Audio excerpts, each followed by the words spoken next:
For another car now, Ted.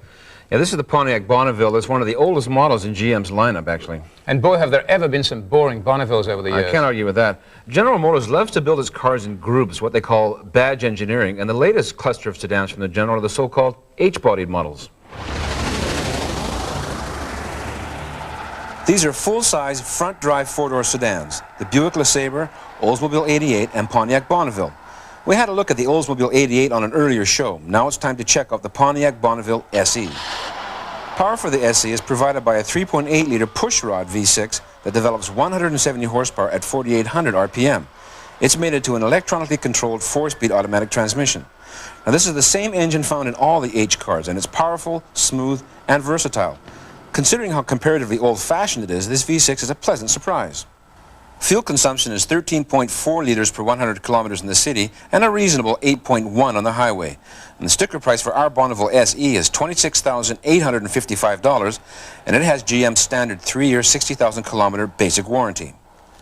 Like its two stablemates, the Bonneville SE comes very well equipped, as well as the usual amenities such as a center console mounted cup holder, twin sun visors, and a full set of instruments. It has a driver's side airbag, one-touch power sunroof, power windows, and this remote entry key. Anti-locking brakes are optional. It will also seat 6, but you have to order the front bench seat.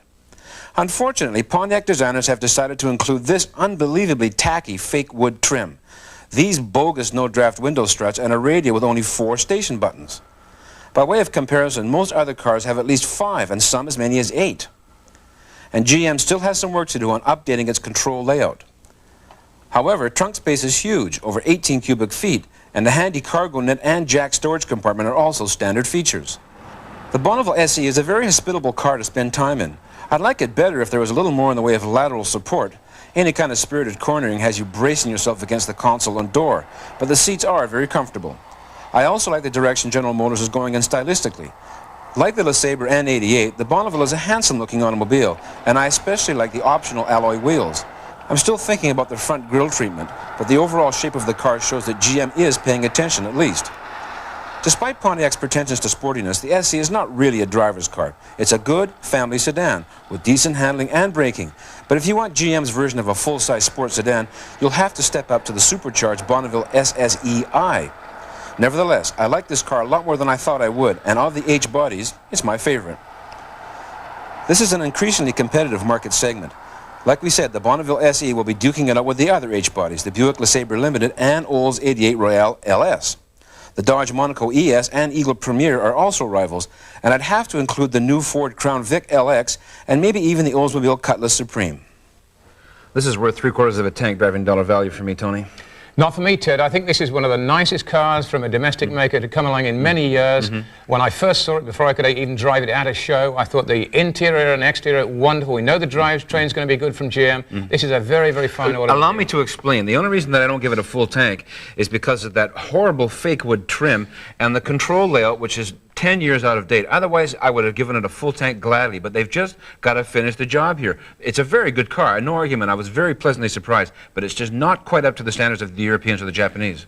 Well, I know. I don't like the fake wood either, by the way. It looks pretty tacky. It's just too shiny for one thing. The quality of the materials is okay, but it looks bad. But the car, I mean, the way the door panels are designed, the armrests, most of the controls are very, very good. The seats are good. The car is very well put together. What did you think about the front grille treatment? I couldn't make up my mind about it, you know. I like that. I think it looks fine. I mean, they've always had this thing at Pontiac about having a kind of Pontiac identification, a little kind of nostril thing on the front.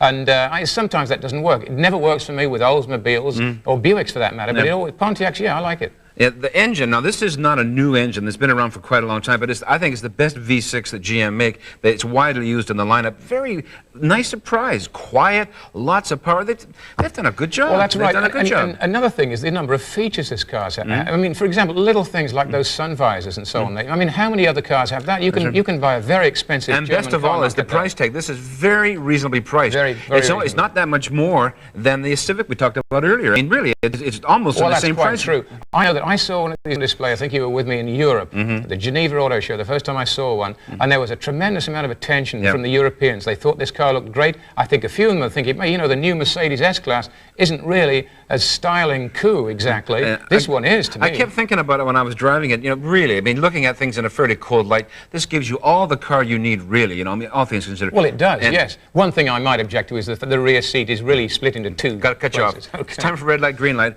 What don't we like about it? Not much. Wood trim is awful. The no-draft windows, well, they're not no-draft. They're not anything. I don't know why they're there. The controls, they're out of date.